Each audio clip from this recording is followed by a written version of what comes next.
বিসমিল্লাহির রহমানির রহিম।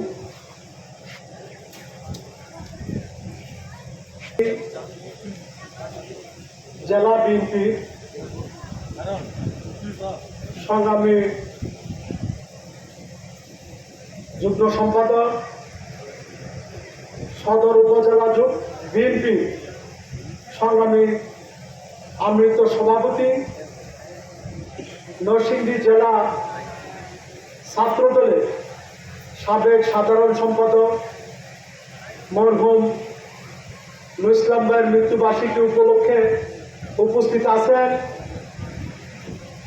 আজকের এই নুর ইসলাম ভাইয়ের মৃত্যুবার্ষিকী উপলক্ষে আয়োজন করেছেন চরআড়াইলিয়া ইউনিয়ন পরিষদ। সভাপতি হিসাবে উপস্থিত আছেন চরআড়াইলিয়া ইউনিয়ন পরিষদের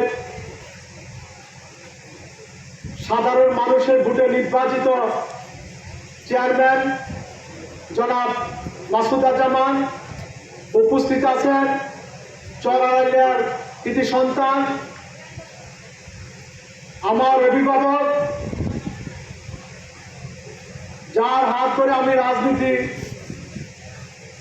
সূচনা, হাজী আব্দুল কুদ্দুস সহ নেতৃবৃন্দ, আসসালামু আলাইকুম।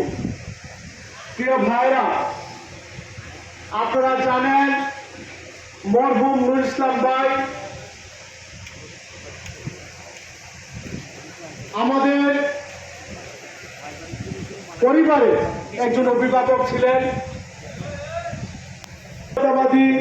দলকে এগিয়ে নেওয়ার জন্য, সুসংগঠিত করার জন্য জীবন বাজি রেখে সব আদর্শ নীতি দিয়ে ছাত্রদল এবং নরসিংদী জেলা যুব দলের রাজনীতির সাথে সম্পৃক্ত, ছাত্র দলের সাথে যারা সম্পৃক্ত সকলেই আমরা জানি যে এই নুর ইসলাম ভাই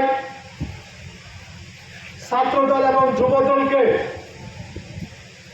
সুসংগঠিত করার জন্য নিরলসভাবে কাজ করে গেছে।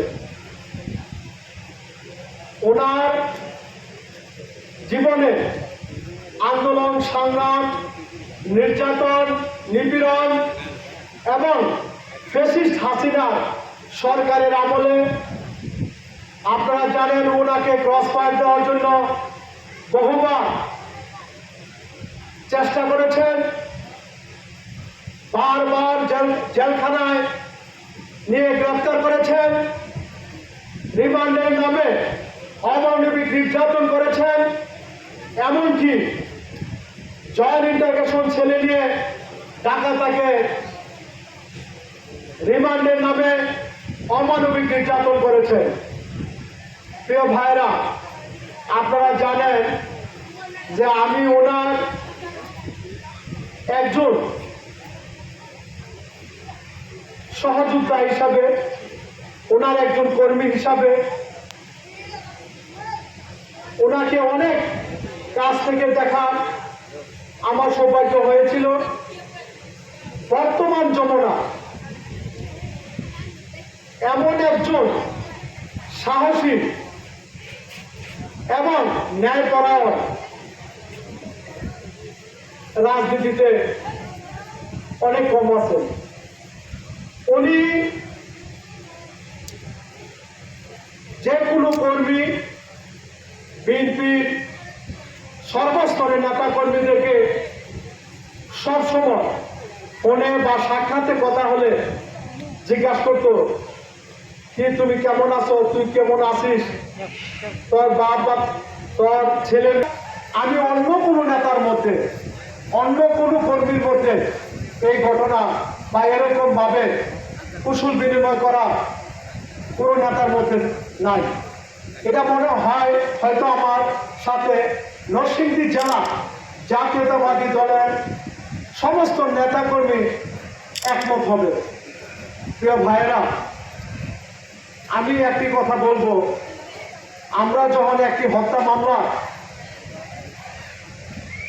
আসামি হিসাবে, গ্রেপ্তার করোনা হিসাবে আমরা যখন আত্মগোপনে ছিলাম, ঠিক কুরবানির 7 দিন আগে আমরা আত্মগোপনে ছিলাম। ঈদের দিন ঢাকা একটি ছোট্ট রুমের মধ্যে আমি ইসলাম ভাই আর আমাদের আরেকজন সহকর্মী সনেট, ঈদের দিন, কোরবানি ঈদের দিন সকালবেলা কোনো রাস্তাঘাটে নাস্তা খাওয়ার মতো পরিস্থিতি ছিল না। তখন আমরা একটু বিস্কিট খেয়ে সকালবেলা নাস্তা করলাম। দুপুরবেলা কোনো হোটেল খুঁজে পাই নাই। আমরা যে বাসায় ছিলাম এই বাসার কাজের মহিলা 2:30 থেকে 3টার মধ্যে আমাদেরকে খাবারের জন্য বাদ দিলেন। তারপরে দেখলাম গরুর মাংস। এই নুরুল ইসলাম ভাই জিজ্ঞাসা করে যে আপনি এই গরুর মাংস কোথা থেকে পাবেন? বললো ভাই ওই যে এই বাসায় ওই বাসা থেকে দিছে, তো এটা আপনারা আজকে কি খাবেন আমি আপনাদের জন্য পাক করে নিয়ে আসবো। সাথে সাথে আমার চোখ দিয়া পানি আসলো